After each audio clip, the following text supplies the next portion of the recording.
Everybody, welcome back to my channel. Make sure you hit the like button and subscribe. I'm going to be talking about Chucky Season 2, Episode 1, Halloween 2 review and what I thought about it.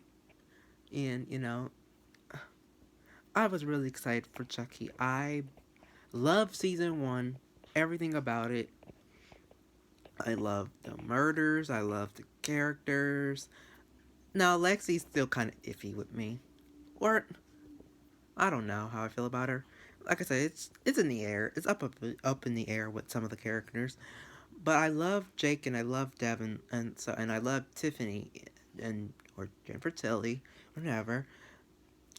Um, they did a recap on it and then they picked up how they started episode 1 is they picked up right back what happened towards the ending of season 1, episode 8. Um, Andy's driving the truck. Tiffany's holding him at gunpoint. Like that. I know this is remote control, but this is how it happened. Um, then we just had this awesome camera work. I kind of how they like this camera work. I normally don't talk about camera work for movies or TV shows or wrestling or anything, but I like how they did the camera work where they have Andy driving the truck and they, Tiffany, and they just went zoom right into the three Chuckies and they all come in a conversation with each other and then I love the bald Chucky. The bald Chucky stole the show. Or, he was in it and everyone just, the other two Chuckies, they got the wigs or their hair. They just roasted the, they just roasted the fuck out of him. Saying like, hey, you got, like, cause they were asking like, hey, like the bald Chucky was asking questions like, hey, well, where did y'all get the knives from? They said, well, they passed them out at orientation. They said, he said, what the fuck? I didn't go to orientation. This is unfair. And then they were mostly roasting him about this about him being bald more than him having a knife. So that can kind of tell you they're taking him seriously as a murderer. Like he can murder people, but they can't take him serious with being bald. They just roasted him. Don Mancini, he's a good writer. He did a fantastic job. And then of course Brad Duff is who's the voice actor for Chucky. He does the amazing job with delivering the voices. And I love how I'm noticing that every single Chucky movie or not the movie, every single Chucky doll when he split his souls into pieces all have different personalities than Chucky does. Like the original Chucky has his personality, but the split ones, like his army, if you can kind of say their army Chuckies has different personalities, which you kind of like, and their memory. Their memory is not like Chucky, so they kind of have to remember things. And I like how Don Mancini he added that. He added that. Okay, these Chuckies are not like this. Chucky automatically has have his mind of thinking, the type of people that he likes, girls or like this Chucky, the army Chuckies. We don't know if they're straight or gay, bisexual or not, or like are they good, are they bad, or like anything. They don't see they have like their own individual thinking, and so I think that's what Don Mancini is telling about these dolls is not that you know. Well, and when you watch Cult of Chucky, that's what you kind of think that all these Chucky dolls have the same like is like Chucky, but no. So he wrote season 2 differently than the Cult of Chucky and then season 1. And I think over the time of the episodes we'll start to see that every Chucky doll has their own individually thinking of what they want, what they like, and things like that. And you can persuade them, like, either they can make them be good or you can make them be bad. Because they're armies. And, if you persuade them in one way of thinking, you can make them be like, okay, and that's what I like. So the opening scene was fucking awesome. Like, Tiffany, um, and what I like about Tiffany is ever since Bride of Chucky Bride of Chucky and Seed of Chucky. And what I like about those movies and Tiffany, yes, Tiffany had a huge character development. When you see her, when you see Tiffany, at first, and anybody can say this if you're a Chucky fan who's seen Bride of Chucky, you'll see that at first you'd never think of Tiffany as codependent on Chucky. You never think that at all. Like, not at all. You just think that she just likes Chucky. And, Chucky kind of has his has his own feelings about Tiffany. Then, he don't want to kill her. In a way, he kind of loves her, because Chucky don't kill people. Chucky kill people. He kill anybody. And so when it comes to Tiffany, it's like, why you don't kill Tiffany? Because he loves Tiffany in his own way. In his own way. Yes, he gets mad at her. Yes, Tiffany gets mad at him. But they always find a way back with each other. Right now, they're not on good terms. But that's their typical relationship. They on good terms. They on bad terms. It's like it's like their relationship is like this. One day they love each other, lovey-dovey. Oh, I love you so much.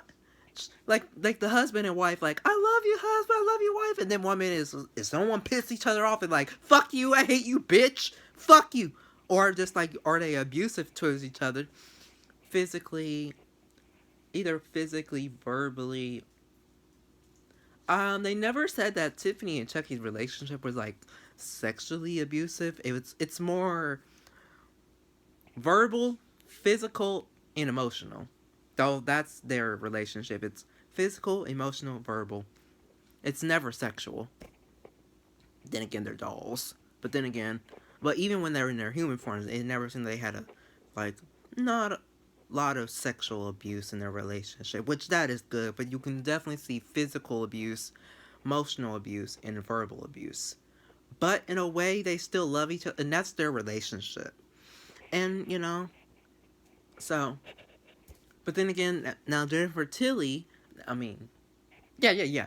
Tiffany took over Jennifer Tilly's body, so if she do have this relationship, people are more likely going to notice if she gets abused and something like that, because it's going to be very recognizable. Because Tiffany took over a body of a celebrity, so if anything like that happens, like, oh, because the news is going to be all over that shit, like, Jennifer Tilly, got abused by, because she's famous. She's a famous actress, and so anything like that, she's going to get attention on her. And so I think Chucky knows that, and I think Tiffany knows that. So in a way, in a way,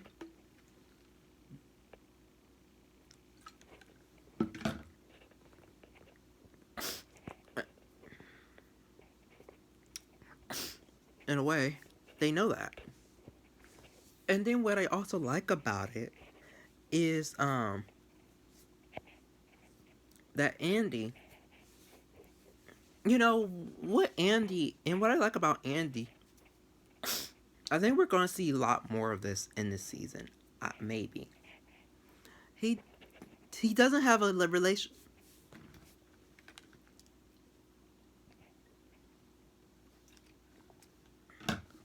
He doesn't really have any relationships with Tiffany like he does with Chucky. Like, they spoke and stuff like that, but they don't have like a real emotional connection with each other in either a good or bad way. They just know. All he knows is Tiffany is Chucky's wife. That's all he knows. And they speak. That's it. And then what stories that they've been, like, what Chucky tells Tiffany, and then what Andy tells.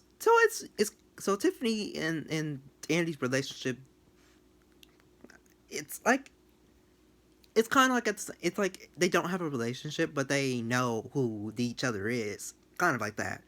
Kind of like an acquaintance. Or like when your boyfriend or girlfriend telling you a story about somebody, like their ex or like their friend or something like that. It's kind of like that kind of a thing with Andy and Tiffany has. So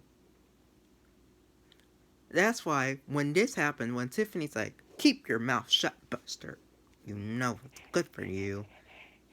And then he turned the truck, she shot, bam, shot like that, and then turned again. She got the he got the gun and just bam, blew her fucking head off with with no fucking hesitation, with no hesitation at all. Shot the bitch in her damn, blew her fucking head off.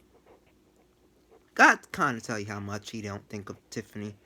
Well, at least with Chucky, it'll be like this. They'll have a conversation, they criticize each other, they roast each other, then they'll try to fight. Like that's basically how he feels. That's how that's how that's how you can tell Andy didn't give two fucks about Tiffany. But if it was Chucky, it's like he'll have a conversation. They'll have a conversation with each other before they try to like kill each other. They're like, Andy, Chucky, hmm, still you're up to your old tricks again, hey? Yep. It's kind of like that. And so and that's kind of how Chucky and Andy's Chucky and Andy's relationship is kind of like that. And so then the other Chucky's like remind like, oh, that's Andy. Cause they at first they didn't know who the fuck Andy was. Um, then all the Chuckies started getting out of their box, try to escape and trying to kill Andy. But then it was a cliffhanger if if Andy survived or not, or if all the Chucky dolls are died or not. So a cliffhanger. Then we go and pull right back into Devin and Jake's relationships, things like that. I love their relationship. It's so adorable. Especially Jake has that he has that baby face that's very lovable. You know, kind of that adorable, loving, kind of innocent kind of a thing. Like kind of like remind you of Andy when he was young. That very young, cute, adorable, innocent kind of a thing. And I don't know if it's because of his voice or it's because of his personality what made him so adorable, but that's kind of how Jake is. He has that adorable baby face, It's make him very likable, and which why he's a very likable babyface character, and why people like him so much. And Devin too. While Devin may not have the baby face, but once you get to know him, once you get to know him, you like, oh my god, we like Devin, When you look past of him, knowing him as this kid who loves murders and like will be a future detective or mystery solver kind of a thing, you'll look past that and get to fully know him as a person. Then you'll get to see the fun, loving side of him and things like that. And so it's like, oh, they're so cute together. And what's cool, and the funny thing is, even behind the scenes, they are like best friends. Yeah. Now I know there's some criticism about their relationship that may not be believable, not because they're gay or anything. It's because it just don't seem like it's believable. But then at the same time, though, if you watch the outside Chuckies and things like that, they're actually friends in real life. I thought they were. I'm not gonna lie. I thought they were boyfriends. Shit, because they were like so adorable, and it's like I said, I would not be shocked if they are boyfriends in real life. I know they're best friends. They're best friends, but that's kind of chemistry you have with somebody. If it's your best friend, you can play a character like that. Y'all can play like y'all boyfriends because the chemistry y'all have, and that's what makes you know pe- couples like that work. Why people love characters like that. Why they love the relationship is because of the chemistry. That's why everybody loves Chucky and Tiffany, even though it's an unhealthy relationship. You can tell that the chemistry that Brad Duff and Jennifer Tilly has with each other, and even when they do interviews and how they talk about their relationship outside of Chucky, it's like they are Chucky and Tiffany, you know, without the.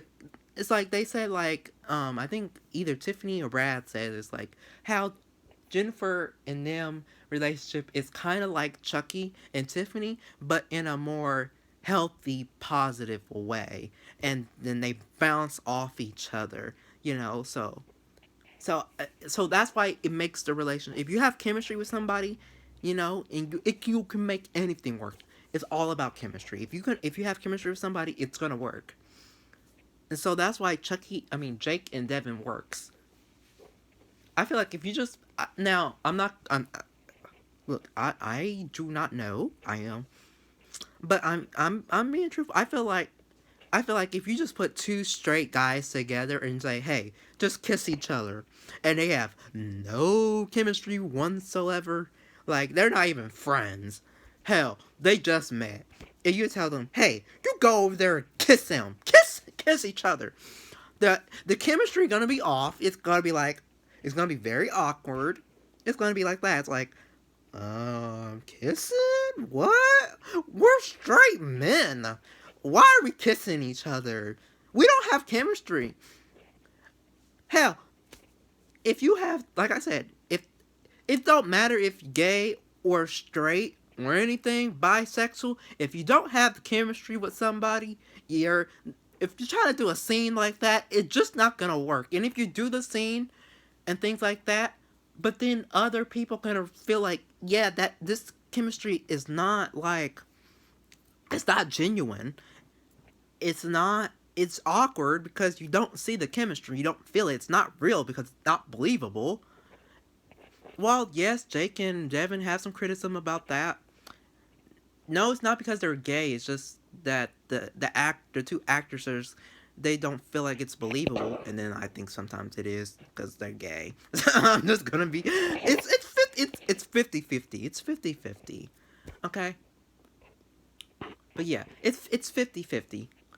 Um, Even though they say it's not because they're gay, it is. It's 50-50. And it's okay. Not everybody is going to accept, you know, gay couples, and that's okay. Cuz I guess we're still living in a world where we're still in a century where gay people it's not it's like it's accepted and it's normal, but it's still like eh, don't like it, don't accept it kind of a thing, but it's not like, oh, you're gonna burn in hell, or yeah, it's not like that, but it's like still not everybody accepts it, not everybody supports it. So we're still in that, but it's a lot more common now. It's a lot more common, but not. It's still not supported by everybody. So yeah, um, and so Devin and them, and I liked it that everybody in Chucky season 1 and season 2 got a huge oh my fucking god, character development. Here is why I say this. One, Jake was very introverted, stayed to himself because all his past trauma he has with people and not accepting him, and kind of caring what people think about him. It's because of his dad. His mom was super supportive. I feel like, and what I liked about how they told the background story of that, his dad was supportive of him being gay, but since his wife passed, and his mom was very supportive of him being gay, his dad kind of hated that after the mom died, so he's like, I kind of hate it because my wife died. So trying to find some way to, pass blame, you know, and that's why when Chucky said, I accept you when your father never did. He said his father wasn't always like that, though. And that's what made me always think about, like, his father didn't become an alcoholic because he wasn't a naturally alcoholic. He was an alcoholic because of the trauma. And this is bouncing back with Lexi. Lexi smoked, but she only smoked with parties. Now we seeing Lexi doing hard drugs. She's smoking every scene. I'm like, damn, girl, you smoking like, girl, you smoking like that? Like, goddamn, you smoke. Like, she doing hard drugs, doing hard drugs. And then with Devin, I feel like Devin, huge character development. Um, he's stepping away with him. Not like, try to focus on being wanted to get into being what do you call it, a detective, because all the past trauma he'd been through, his mom dying, and then the trauma he's going through with Chucky. Now he kind of rethinking about his career. Like, do I want to get into this right now, even though this happened to me?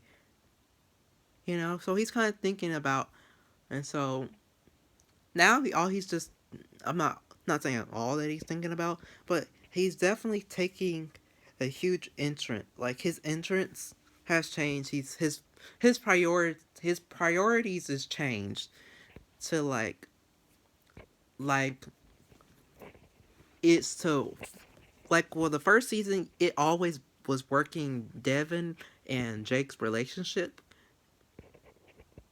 and now he's really focusing on like, okay, I want to focus on our relationship a lot more than we did with season 1. Season 1 was more about getting to know Jake and then to still feel like, do I like him as a friend or do I like him as a boyfriend? And then he's like, okay, now I like him as a boyfriend. Let's focus on Chucky. Let's focus on building our relation. Let's focus on building our bond. And now, since he has that, now they're in a relationship. Now he's all about, okay, let's start seeing each other. Let's, things like that. They trust each other. They love each other, and things like that. And there was a scene in here where they saying goodbye, and Devin, Jake said, "I love you, Devin." He said, "I love you, Jake. I love you too." And he said, "I love you more." He said, "No, that's not possible." First of all, that was cute. That's cute. Number 2, so Devin knew Jake listened to his podcast, but he didn't know how much he listened to his podcast. Like, he didn't know he listened to his the entire time. Jake loved Devin. He is obsessed with Devin. Even when Chucky was reading his diary, he said it was all about Devin, Devin, Devin, Devin, Devin, Devin, Devin, Devin. He said, you should just call it Devin. Chucky, he just said, shut up, Chucky. He said, what? You just make it about, you keep talking about Devin, Devin, Devin. Devin, Devin, Devin, Devin, Devin, I love you. I want to be with you all the time. Devin, I will protect you no matter what, every step of the way. Something like that. So, yes. No, Devin, you are wrong. That is possible. He loves you so much. When he say he love you more, you better believe it, he does. Read his damn diaries. Find the diary of Jake. And it's about you. Yeah, this dude love you. And Jake, and another way I say that Jake, and why I keep saying Jake has a huge character development is, you saw a little bit towards season 1, episode 8. He's okay, yes, we know he's introverted. Yes, we know that. We know that Jake is introverted. We know that Devin is in the middle. He's an extrovert and he's an introvert. More on the introvert side, but he's both. he's more extrovert with Jake, and then Jake is more extroverted with Devin. So yeah, we know that Jake is introvert, and we know that Devin is both. And so now we're seeing Jake stepping out of his introvert stage and talking to a lot more people. But what you notice is, it's kind of like Chucky. I mean, not Chucky. Well, when you kind of see this about everybody, Chucky, Tiffany, Andy, and his mom. One character development that I say in Jake that they have in everyone, well, not everybody, but like, is they are protective over the ones that they care about. Jake is very protective.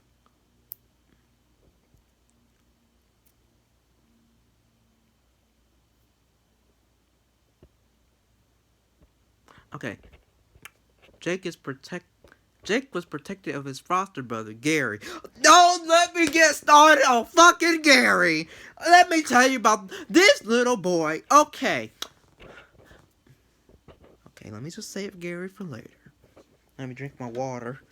My blood pressure going up. Talk about that damn Gary. Okay. Whew. Okay, feel better now. He was protective of Gary. That Gary, yes. Very protective. Okay, not very, but he was protective of Gary. Okay, Gary's over. Okay, so yeah, to calm down, because we're going to be talking about Gary later. Okay, we're going to talk about Gary later. Okay, we're talking about Gary. When it gets to Lexi, he cares about her. He's protective.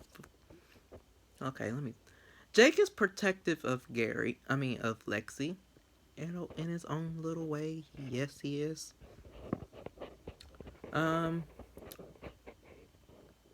Now, when it gets to Devin, oh my god, let me tell you, he's overprotective. Jake is overprotective over Devin. Even like throughout the entire season of season 1, like, it wasn't super obvious throughout the seasons, but when you go back and watch the whole season of season 1 and their relationship, he was over. Okay, he started like this. He's protective of Devin.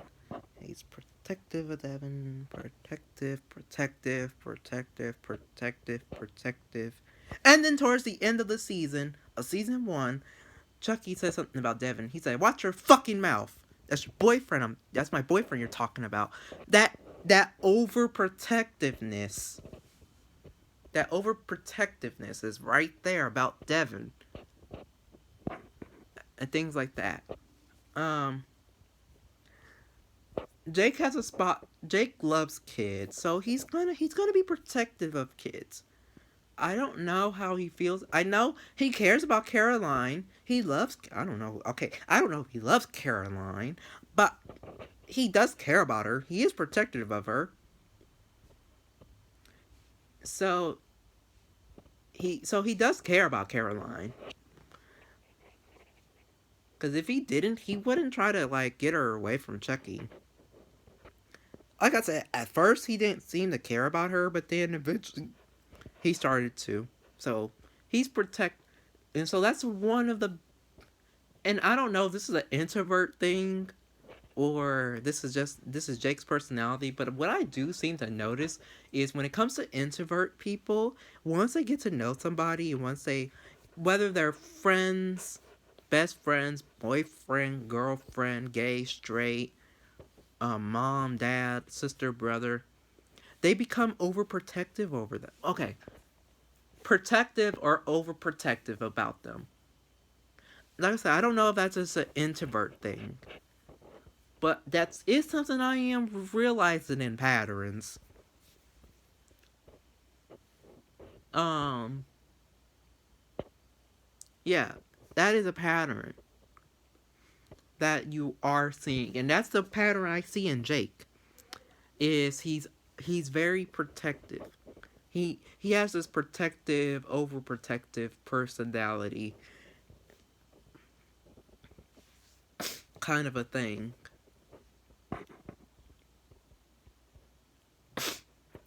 So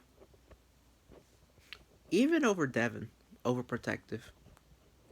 Like he would he literally would do anything for Devin. Or okay, wouldn't say. Well, I don't know. Maybe I don't know if he will do anything for Devin, but like he kind of has that. I will sacrifice myself for somebody that I love. Kind of a personality, kind of a thing. Or like, or not. If it's not that, he would protect them at any cost. No matter, if he's scared or he's not scared, he will protect. He will protect you. And that's a huge character development from Jake. Because we saw, like I said, he was that kind of that introvert high schooler. And until he met Devin and kind of that thing, he was introverted. And now we're starting to see him becoming more of a little bit of an extrovert in there, a little bit of extrovert. He's he's he's talking to more people, or he's getting to know a lot more people. He's not distancing himself from other people. He's talking to more people and things like that. And with Chucky, when you realize Chucky, he Chucky. You know what I also about Chucky? It's really hard to say if Chucky's an introvert or an extrovert because um you can. Now I don't know if Don Mancini made Chucky. Like I don't know if Chucky's an extrovert or introvert and things like that because his personality is different. He has and what I do know about Chucky has he, he has a type A personality. So like his zodiac is either a Aries, Leo, Virgo, Capricorn. That's um that's Chucky's he has a type A personality. If you've been knowing how Chucky is, he has that all four. He's that one of the four zodiacs. The type A zodiacs are Aries, Leo, Virgo, Capricorn.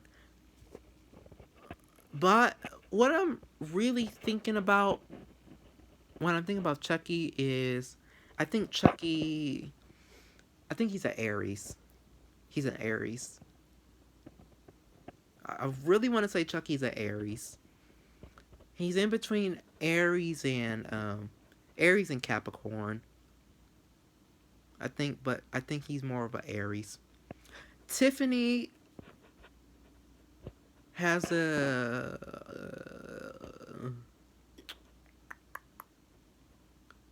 I think Tiffany either has a type A or type B personality, or she has mixture of both, type A and type B.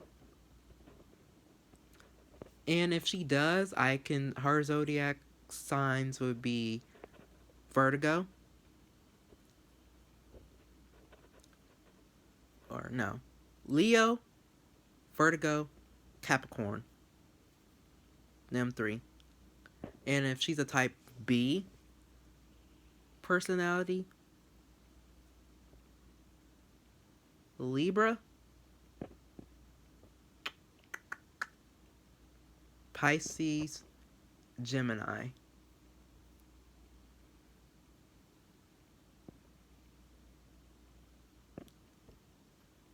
Maybe Cancer.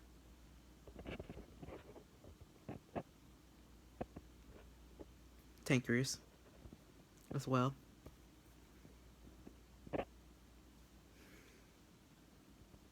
But yeah. Um and so that is how I feel. Um and then get to what else? Oh, they did a reference. It's Halloween. 6 months later, reference to what's the ref? To the Strangers movie. When Jake gets a phone call from unknown person, like, is Tamara home? Strangers and the Stranger Who's Prey. And then when made me go into scream mode is when they said when this happened.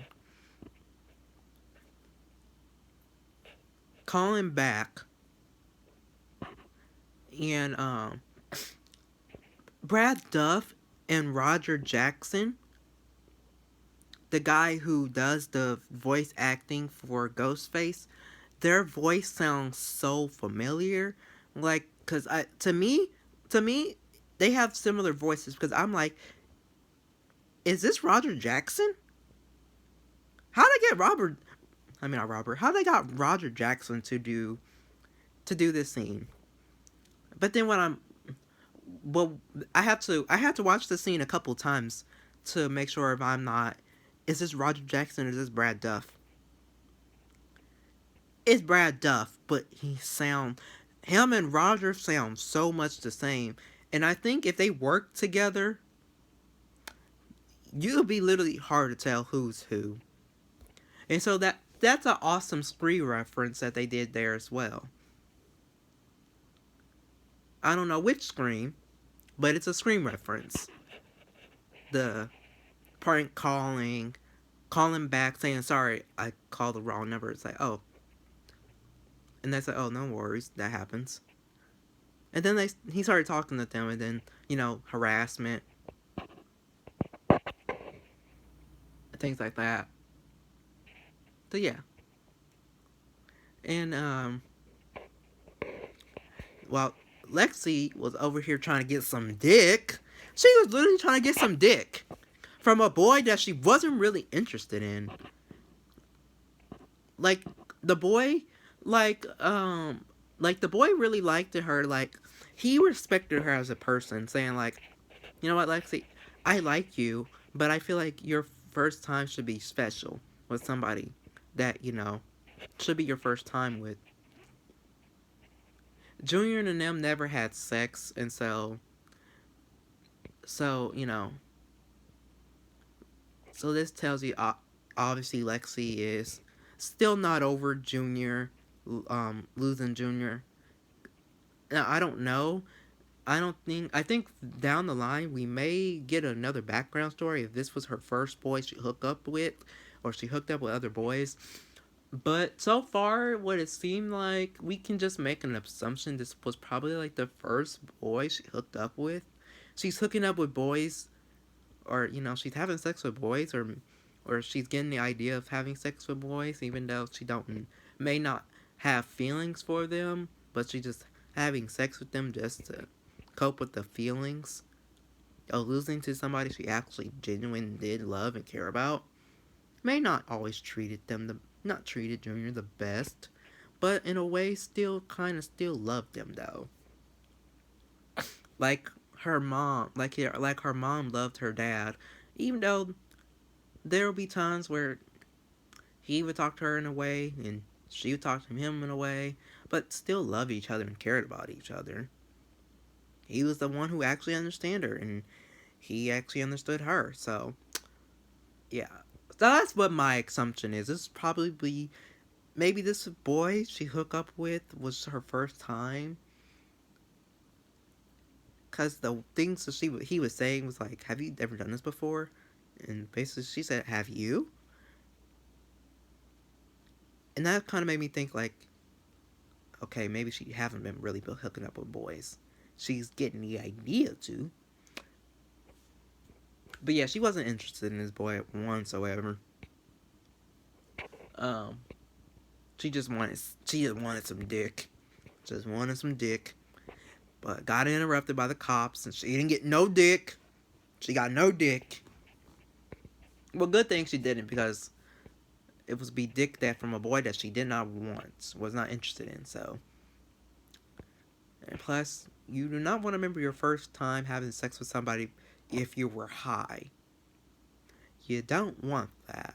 That's not something you want to tell to your friends, like, hey, I had sex for the first time and I was high or drunk. People be looking at you like, bitch, what? You proud of that? You're like, you proud of that? Especially even for a guy. You do not want to say that. It's not, yeah, it's not, it's not something you want to be proud of. Or, let me say this, it's not something you want to be telling your friends about. Maybe if it's like your close best friend, and she probably, or he or she would probably be looking at you like, girl, that's not something you should be proud about. And so I'm happy that she decided not to do it, and the cops broke it up before anything actually went downtown. Then Caroline was talking about Chucky. Then she's like, okay. Then the cops left, and everything. They mentioned Bride of Chucky. Well, speaking about other people who trying to get some dick. Okay, so Jake snuck over to Devin's house. He knocked on his window. That's a classic way, by the way. If you want to go over to your boyfriend and girlfriend's house, you just like knock on their window, like doo doo doo. They let you in, and they just pull you. Devin just pulled this boy, just started kissing him, threw him on the damn bed aggressively. He's like, "Hey, I want some dick tonight. I'm getting some dick," and he didn't get no dick. No, he was trying to. He was like, okay, it's not like Jake didn't appreciate it. He did. He was like, I'm here to talk about Lexi. He's like, Lexi? I'm like, Lexi can wait. I mean, she ignored y'all calls and texts because she was trying to get some dick. Can't Devin get some dick? I mean, he haven't seen you in like 6 months.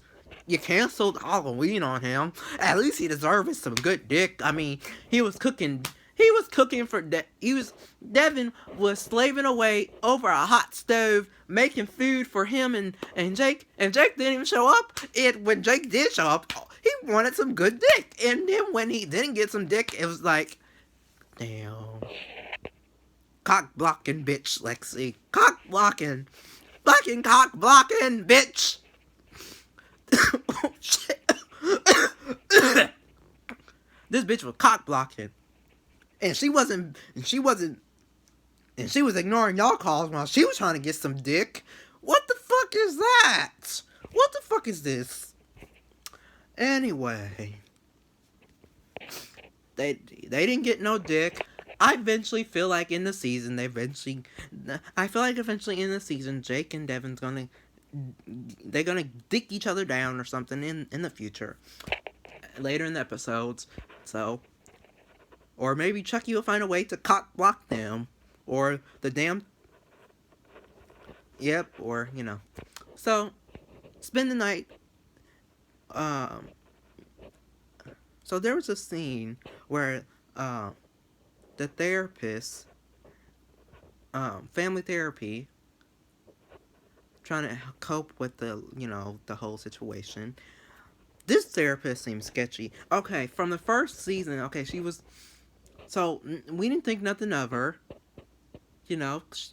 Just seemed like a genuine therapist. She was from the first season. Was focused on Bree's chemo. Helping her get through her cancer. Her,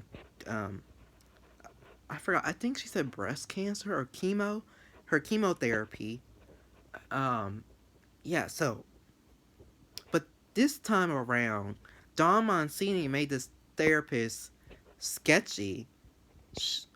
If you diagnose Caroline a fear of dolls, I forgot the big word, but she's fear of dolls. I did not know this was a condition. I did not know this. So you gave her a doll, knowing she's afraid of dolls. Yet, in a way to help her recover is give her a doll. That's not... You need your therapy license revoked, bitch. You don't give, especially children, a doll that's... No. It's like, it has to... I know eventually you have to do it, I know eventually you have to do it to help with the therapy process recovery, but that's like down the line when they feel like, okay, I'm ready, I feel like I can do it, I'm ready to process with a doll. No, not when she's not even fully ready to have Tiffany in the moment. And then plus they gave her a doll that's like exactly like Bride of Chucky, like Tiffany, before she went blonde and stuff. And that's why it was so important. That's why when I watched yesterday, when I binge watched most of the Chucky movies, Child's Play, all the Child Play movies, and then I watched Bride of Chucky, Seed of Chucky, and then Cult of Chucky, and then season 1. Good thing I did that, because it refreshed a lot of my memories. And it's a good thing, and it's a nice recap. Recap too, because this doll, and like, by the way, when they gave her that Tiffany doll, yes, everyone knows she's Bride of Chucky, but that doll did not look like that. Because the Tiffany doll that had in Bride of Chucky, her eyes weren't that big ass green color. Her eyes was green, yes,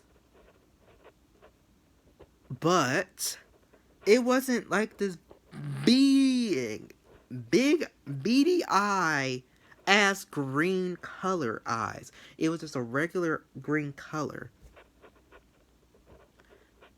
So yes, then Lexi didn't believe the therapist. She said the therapist is full of shit. And then Caroline was like, bitch, if you didn't believe me, why the fuck would you go around telling the therapist, oh, it was Junior, but you know damn well it wasn't. And then the mother had an interview. Oh my damn god. Oh, well, let me get to this first. She started bashing the doll to make sure the doll was alive, then tied her up. The rocking chair was moving a little bit, but maybe because it was the doll act, I don't know. Then she was telling Caroline, don't trust dolls. Dolls are fucked up, and have her repeat it. And then gave her this big ass knife. I'm like, Lexi, baby, no, don't give that to that baby. Okay. You don't go straight for the meat and potatoes. You do the peas and the corn first. You don't go straight for the mashed potatoes. You get the green and you eat the peas and you eat the corn. You give her a baby knife, okay? You don't give her this big ass butcher knife. You start off, Don Mancini, you are a crazy, crazy man. Crazy man. Crazy, crazy man. He's a crazy man, y'all. He's crazy. Who? Like, Don, what were you thinking when you were writing this scene? We still love the dude, but dude crazy. He crazy. Y'all, he crazy. Like, he's like, literally, he wrote in the script, okay, this is when Lexi gives Lex, after Caroline repeated that dolls are fucked up, they can't be trusted, Lexi gives her this big ass knife. Everybody who was reading the script were like, what? Why not a small knife, like a baby knife or something? Like, damn. And then, what else? I think Caroline untied the doll, put her and tucked her into bed. And then Caroline is a damn G. She's like, bitch, if you fucking touch me in my sleep, bitch, I'ma gut your ass. Gut you like a fucking fish. You take one fucking move. You touch me, bitch, if I even see you tweak. If I see yeah, bitch, don't play with me. That's how Caroline was like, bitch, Don't fuck with me, okay? You better ass be a damn real live doll. Yes, even though Lexi told her to never trust any dolls because they're fucked up, but not every single doll is like super like possessed and evil. This doll, this so far, it's looking okay so far. Oh, so far. Then, towards the end of the episode, Jake and Devin were in the closet hiding. They spend the night. Mom left, fixed her daughter's cereal, and then left. Well, first we get into that. Okay, so there was the scene of this interview where this interviewer was asking everybody, like questions.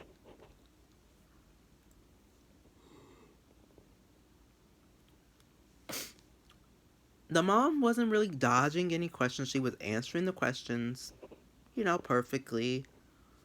This bitch. Up to her damn tricks again. This bitch was running for mayor. Bitch! Like, bitch.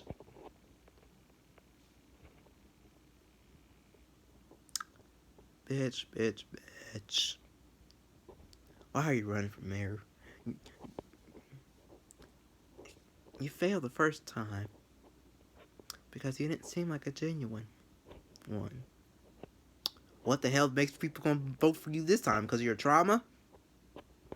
We'll see how long that one lasts. Yeah, guys, I don't know. Don't know about this one. So anyways, she being a bad parent, things like that. Okay. The doorbell rings. Caroline answers the door.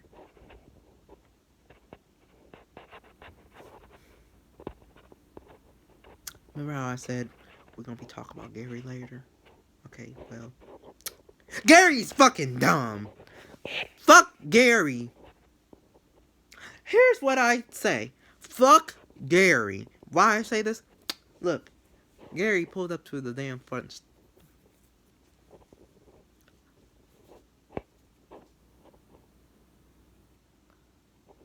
He was like, holy fucking guacamole! There's a homemade bomb! Are you...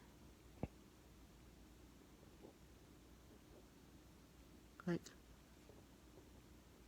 Gary? I don't know if you're like delusional. Like, I don't know if you're not taking it seriously. Or... you think this is a game?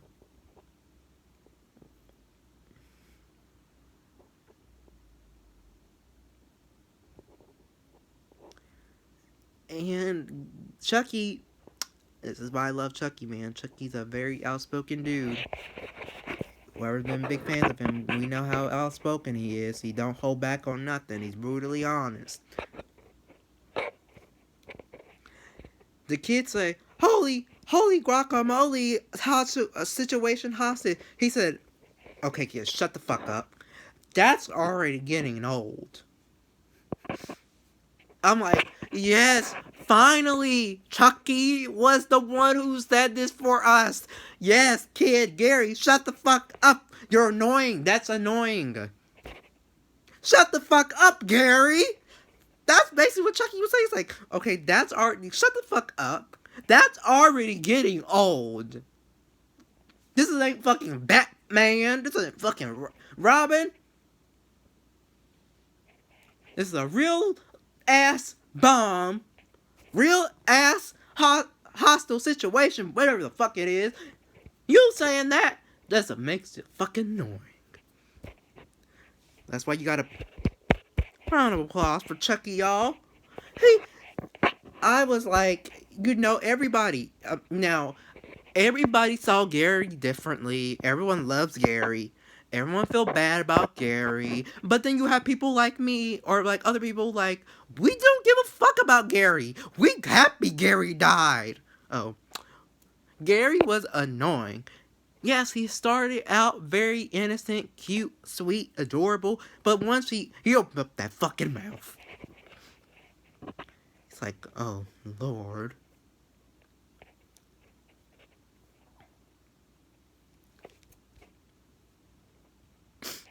And I think that's why the writers, I think that's why they wrote Gary off or killed him off, is because he's gonna have some. Gary is gonna have some mixed feelings. Everyone's gonna love him. Everyone's gonna hate him, or everybody don't want Gary to die. Everyone like will feel bad about Gary because he's a kid. And then there's some people who are like me, like, good, woo.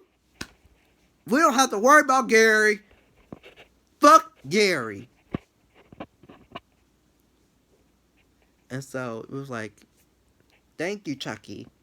And this is why we love Chucky. Chucky is our savior.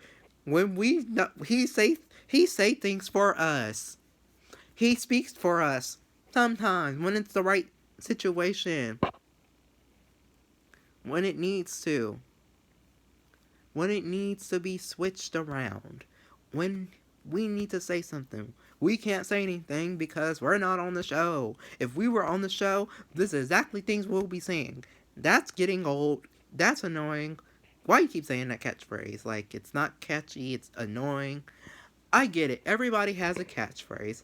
And there's some catchphrases that's catchy, and there's some that's old.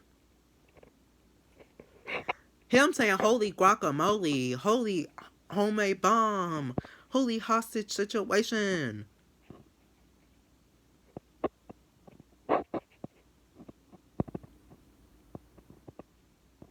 So, it was like, kill Gary. Kill fucking Gary. His ass needs to go. His ass needs to go. And then Chucky, oh my god. I love him. You know what he was saying? He was like, because this is what everybody's question was. How is Chucky getting around from city to city?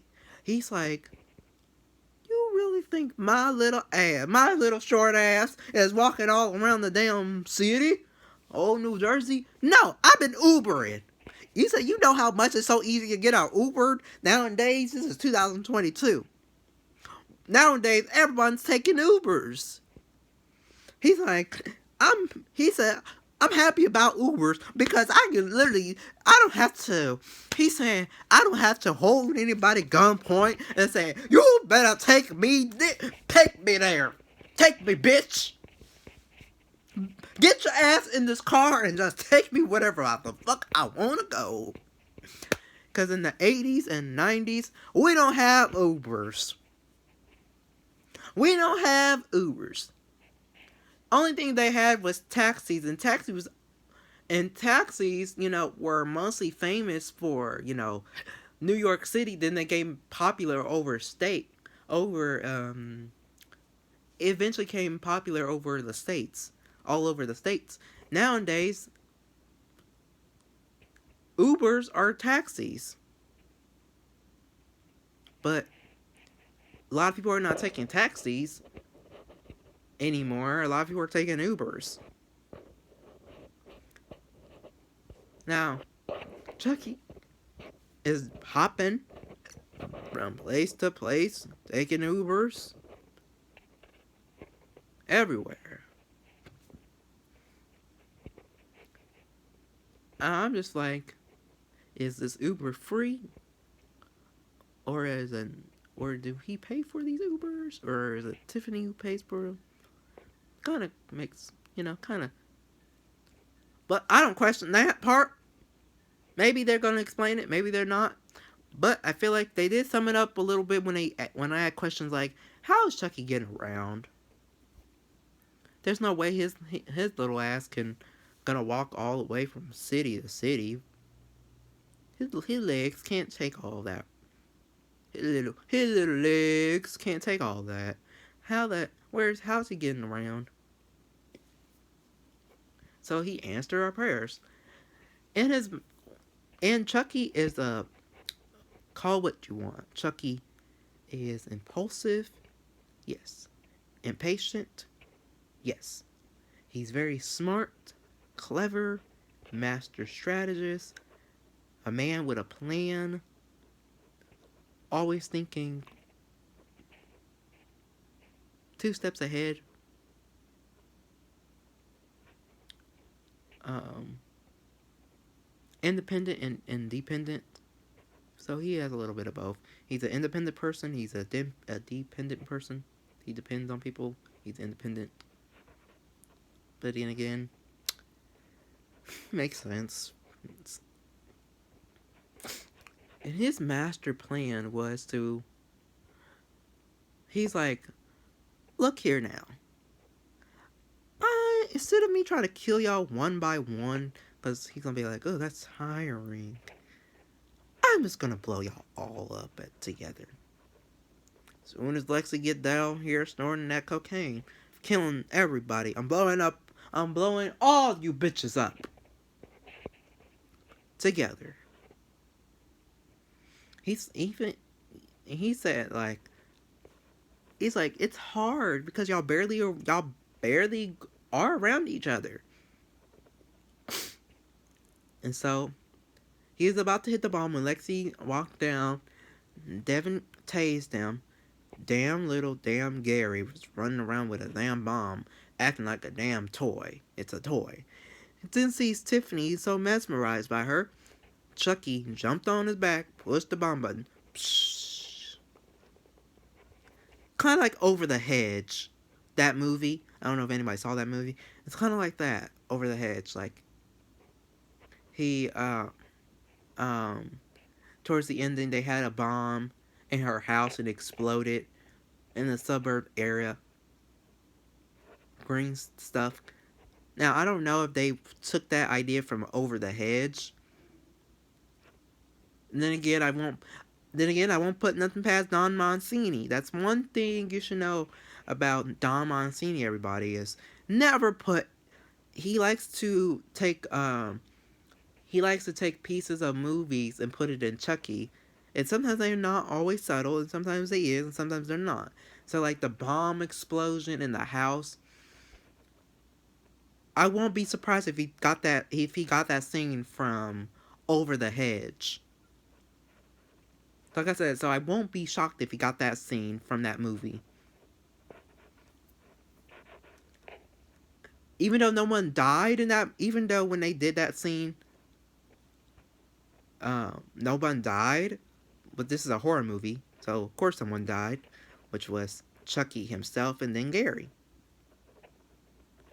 Then we see, come back from commercial break, the kids are all in the therapist room together.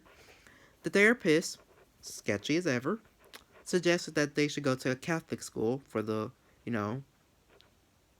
and so that's how they go to the Catholic school. There's this lady who looks like Scarlett Johansson. I don't know if that is her, but if it is her, what an awesome way to got her on this show. But if it's not, I'm like, damn, she looks justly like her. But yeah, and then with a Catholic school ending, and then when they arrived, it's a Catholic school where Charles grew up in, while in his teenager years when he met Eddie Caputo in. Yeah, and then the Chucky box came in, and suddenly that's what made me think that this therapist is so sketchy, is because she suggested the Catholic school. She has doll therapy. And 3, a box just originally came to the church. And so overall, that's my review on Chucky season 2, episode 1. I really loved it. I give it a 5 stars, 1 out of 5, 5 stars. Loved every minute of it. I enjoyed it. I laughed, confused, I got scared, suspense, on the edge of my seat. Loved, I loved the kill scenes. It was adorable. It was cute. Fucking Gary annoying ass, and then happy that he died. Woohoo! Thank you, Don. Thank you, Don Mancini, to kill that annoying little boy off of TV.